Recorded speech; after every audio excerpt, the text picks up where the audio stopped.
আওয়ামী লীগের চরিত্রটাই হলো এরকম, এর যে একটু ভালোবাসে তার সে হত্যা করে। শহীদ প্রেসিডেন্ট জিয়াউর রহমান শেখ হাসিনাকে দেশে আসার অনুমতি দিছিলেন, সুযোগ দিছিলেন এবং বলছে থাক সবাই রাজনীতি করুক। আসার 1 মাসের মধ্যে জিয়াউর রহমান শহীদ হয়ে গেছে, 13 দিনের মধ্যে। এবার দেখেন এই যে আমরা এখন যারা সবাই করতেছি, সুতরাং এটা একটা বিষ। এই বিষের সাথে আমরা কিভাবে লড়াই করব? জাতীয় ঐক্যমত্য তৈরি করতে হবে। সুতরাং পলিটিক্যাল পার্টি এবং সবার প্রতি একটা কথা, প্লিজ আপনারা বিএনপিকে শতভাগ কর্নার করে দিয়েন না। বিএনপি এই আধিপত্যবাদ বিরোধী লড়াইয়ের জন্য আমাদের একটা বড় শক্তি। এই শক্তিকে এত বেশি কর্নার করা যাবে না যাতে তারা গিয়ে আওয়ামী লীগের হাত ধরে ফেলে। তারা যদি আওয়ামী লীগের হাত ধরে ফেলে তাহলে লড়াইটা তো আমাদের জন্য আরো কঠিন হয়ে যাবে।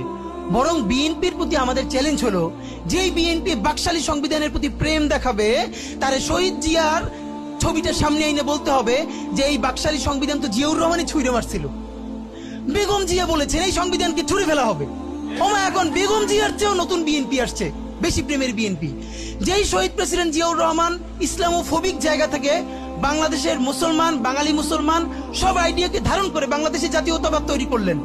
এখন একটা নতুন বিএনপি গজাচ্ছে, কেউ চেষ্টা করতেছে পুরো বিএনপিটাকে একটা ইসলামোফোবিক বিএনপি করা। এ কি ভাই, ইসলামোফোবিক বিএনপি সে কোথায় যাবে? সে কি দিল্লি যাইতে চায়? আমরা আমাদের প্রথম চ্যালেঞ্জ হলো স্বাধীনতা সার্বভৌমত্ব রক্ষার স্বার্থে এই বিএনপিকে শহীদ জিয়ার কাছেই রাখতে হবে, এই বিএনপিকে বেগম জিয়ার কাছেই রাখতে হবে। নাম্বার 2, আমাদের সামনের নির্বাচনে ম্যান্ডেট কি হবে এইটা সুস্পষ্ট। জুলাই সনদের ভিত্তিতে যদি নির্বাচন না হয়, এই নির্বাচন আপনারা চাইলে করেন, আমরা কেউ ভোট দিতে যাব না। নাম্বার 3, সেই নির্বাচনের পরে সংসদের ম্যান্ডেট কি হবে? সংসদে জুলাইয়ের বর্তমান সনদে যেটা স্বাক্ষরিত হবে সবার ঐক্যমত্যের ভিত্তিতে, এটা নির্বাচনের আগে মানে সংবিধান সংশোধন করা ছাড়াই অধ্যাদেশের বলে বলে যেটা করা সম্ভব সেটা আগেই করে ফেলতে হবে এবং তাকে দিয়ে নির্বাচন করাইতে হবে।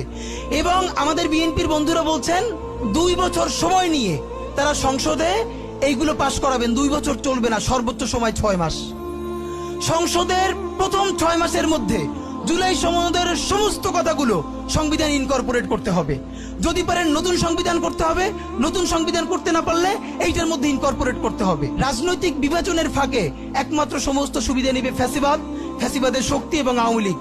আমরা আমাদের জীবন থাকতে বাংলাদেশের মাটিতে ভারতীয় আধিপত্যবাদ থেকে শুরু করে আর কোনো বিদেশি আধিপত্যবাদ, হাসিনা এবং ফ্যাসিবাদকে মেনে নিব না। এবং আমরা যদি শহীদ হয়ে যাই, আমাদের সন্তানেরা লড়বে, তার সন্তানেরা লড়বে।